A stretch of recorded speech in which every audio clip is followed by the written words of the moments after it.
We've heard of the ruthlessness of Snaps and Pop. We've seen them orchestrate business from their establishment table while having cocktails. But what they've done to Famous and Crystal is simply put cold blooded.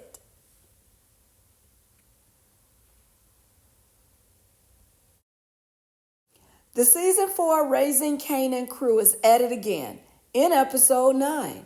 Rock's got all sorts of problems. Marvin is one of them, and he has problems of his own. Lou, the dragon slayer, is ready to step away from the keyboard and strap up. Jukebox is of the mindset if you can't beat them, join them. The police, that is. Unique is gaining traction on Rock. And well, Kanan, let's just say that he's still effing up. Now let's get into it. Hello, Power Veterans. I'm Lady Vet, and if you haven't subscribed to this channel, do it now and press that like button. And don't forget to share your thoughts in the comments. Episode 9, it's about that time. Kanan investigates Crystal's disappearance after she's taken by authorities, while Rock grapples with the fallout from Unique's retaliation and Marvin's mistakes. Jukebox confronts her past, and Lou embraces a new path. To start things off, we've got characters running into other characters in a meet and greet like fashion, but these link-ups will keep you on the edge of your seats. Starting with Pop, going into a jail cell dungeon to get a battered and bruised Crystal and take her to safety, so she says. But once Pop got what she wanted from Crystal, she put her down, not even letting her finish her sandwich. The OG Thugster didn't flinch while putting a bullet in Crystal's head. Meanwhile, Kanan desperately seeks to find Crystal, especially knowing the fate of Famous and OC. Kanan met up with Jukebox, who tries to tell him that he doesn't know if all the events are related.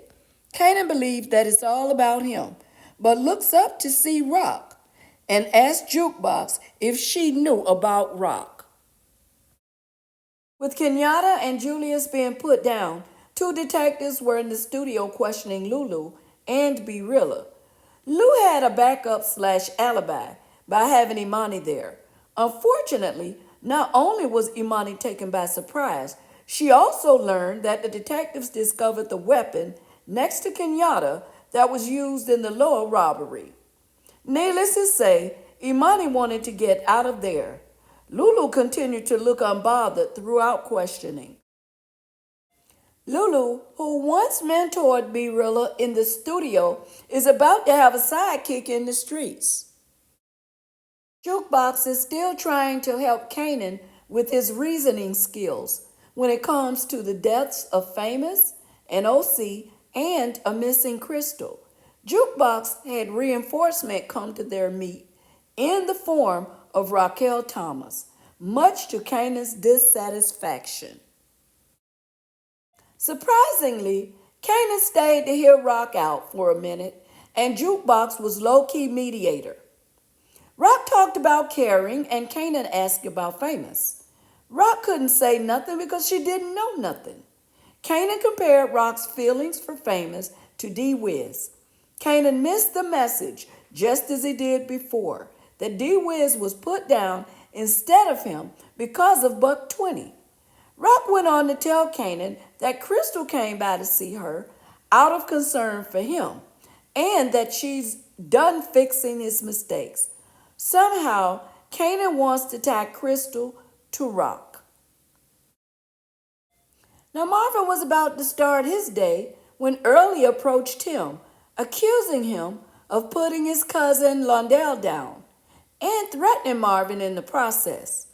Now, initially, Marvin denied it, but Early was not buying it. Marvin didn't take kindly to Early's approach, and so he clapped back, leaving Early thinking of how to get back.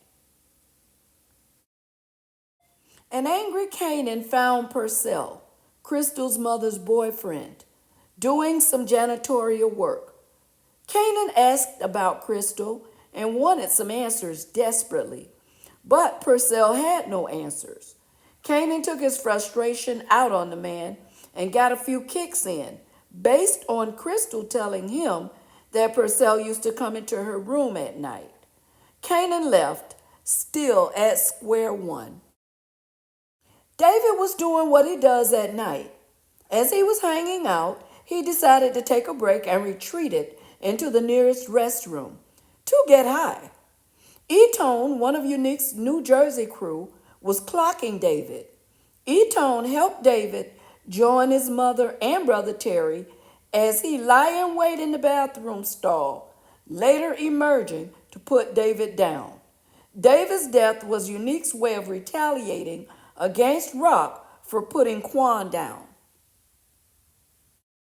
Jukebox revisited her past by meeting up with Mara, but it wasn't so joyful when Mara told Jukebox that she reached out to her to let her know that Detective Garcia was talking about her. It seems that Mara named Jukebox as a witness to her domestic violence. Rock paid a visit to David and noticed a lot of strange activity, but it became apparent to Rock that David was gone when she saw his family gathered around in tears. Rock was speechless and exited the building. Godfather Stefano is eating, drinking, and being merry with his friends when he is suddenly interrupted by Early Tyler, telling Stefano that he needs to talk to him about Marvin Thomas. Marvin is chilling at his place while Rock let him know about David being put down. Marvin is calm as he tells Rock that it's the way of the world for Unique to put down one of theirs and they put down one of his. Rock is excited about having product from Hafiz and needing a way to move it. Marvin suggested going to Stefano for help, but Rock wanted to know what's up with Early and Londell before she stepped to Stefano. Marvin told Rock that it was handled God's way, leaving Rock concerned because of Marvin's poor choices. Lou and Shirley are having a conversation when Imani comes to talk to Lou. Imani told Lou that she didn't know that Lou wanted her to be an accomplice, but Lou asked to what? Imani accused Lou of giving the cops the wrong information, and she wanted to be done with him. Funny thing, I couldn't tell if they were ever a couple. Imani also told Lou that she didn't want to work with him anymore, and she would be going to Lowell. Jukebox Pass continues to visit her, but this was good for Jukebox because it was Aisha. Kanan couldn't find peace at home, constantly looking at Crystal's pictures, so he headed out once again to find answers. Jukebox and Aisha catch up while ordering from the bakery. Aisha told Jukebox that she could do anything that she wanted to, but Juke doubted herself. She actually admitted to Aisha that she is more like her family, and it's not so bad. While back at the tailor shop, Unique complimented E-Tone on his work in putting David down when a commotion was heard outside. Lo and behold, Kanan's stock made his way to Unique. Unique had guys lower their straps as he approached Kanan, telling him that he wondered when he was going to visit him. Kanan looked curious as Unique welcomed him. Jukebox and Aisha continued their visit as they shared treats and conversation, and they asked about each other's relationships, both admitting that they were jealous of each other. Unique and Kanan went out back to talk. Unique told Kanan that he didn't have anything to do with Crystal gone missing or Famous or OC. Kanan admitting to putting Ronnie down. But during their talk, Kanan asked Unique, how did he know about OC? Unique blamed it on the streets talking.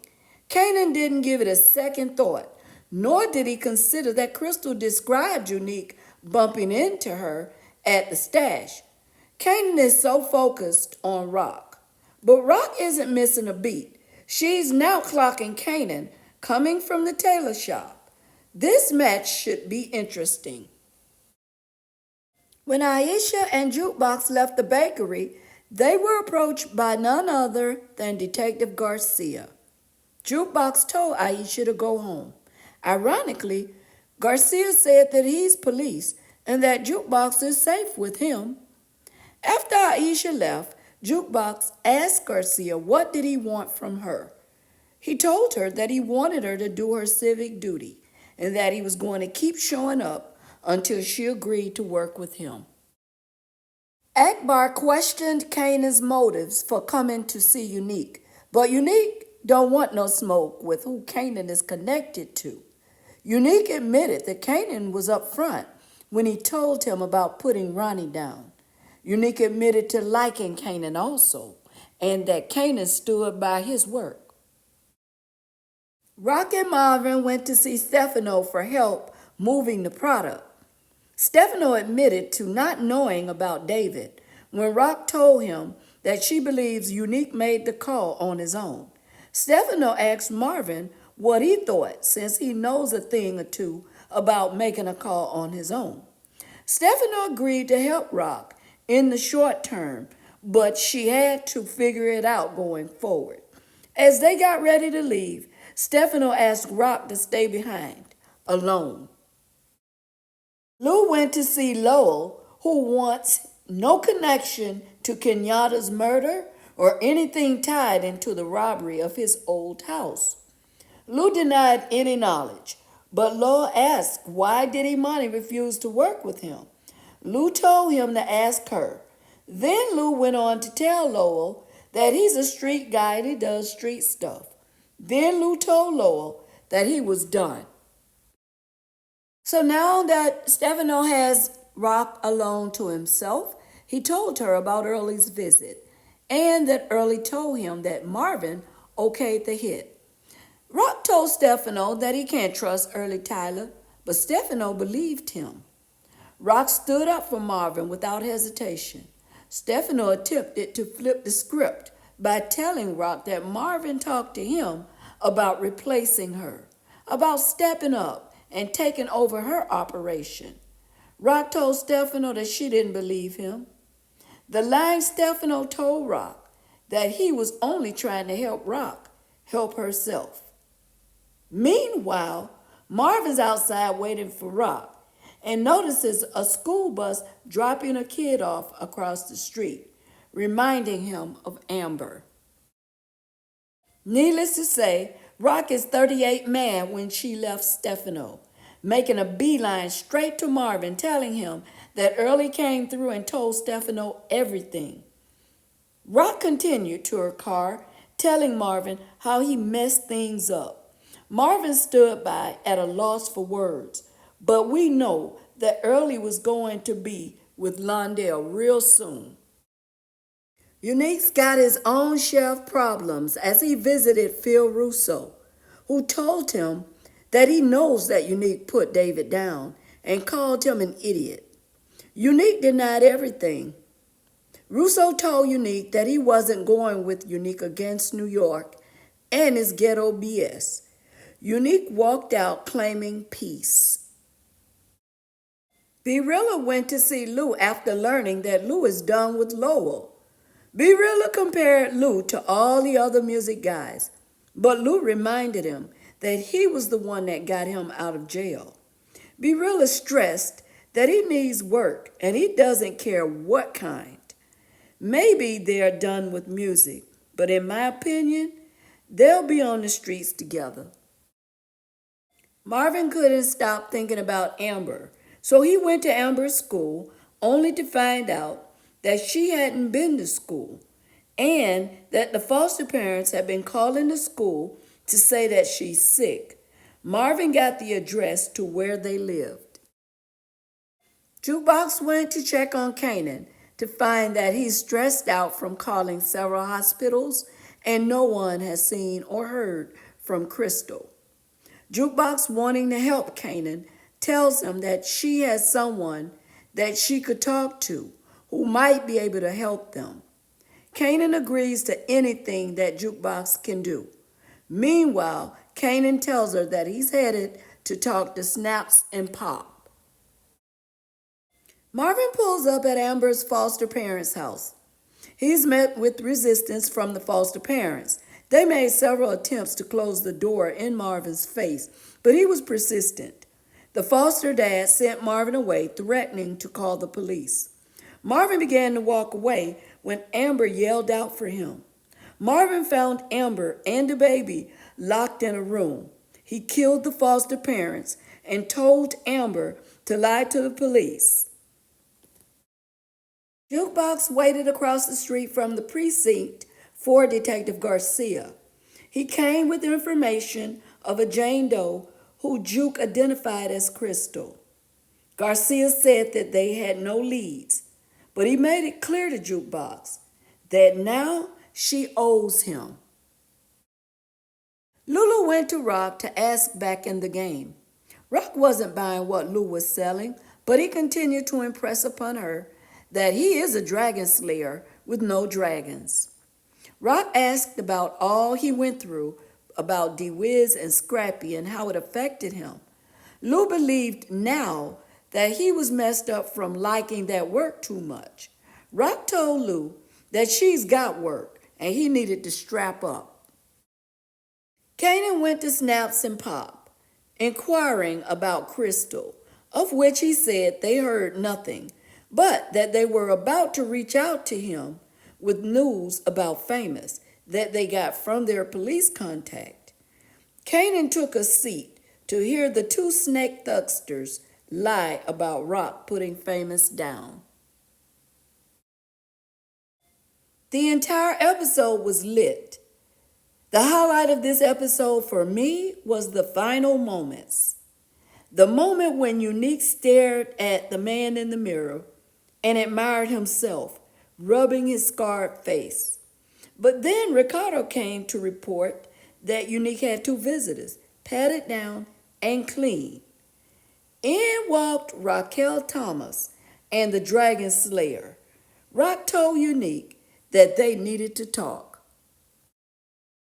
Unique turned away from the mirror, looking at Rock with the biggest grin on his face. One would think that the smile represented Rock coming to surrender and take an L. In my opinion, for a moment, Unique forgot that he was beefing with Rock and smiled as if his woman just came to see him. Unique didn't have the same smile when he saw Pernessa after his resurrection. Although it's to be expected, the closer we get to the finale, the better and more creative are the power twists and turns. Folks, we're headed for one of the greatest finales in the Power universe. I'm here for it, and I'll see you in the next video. I'm out.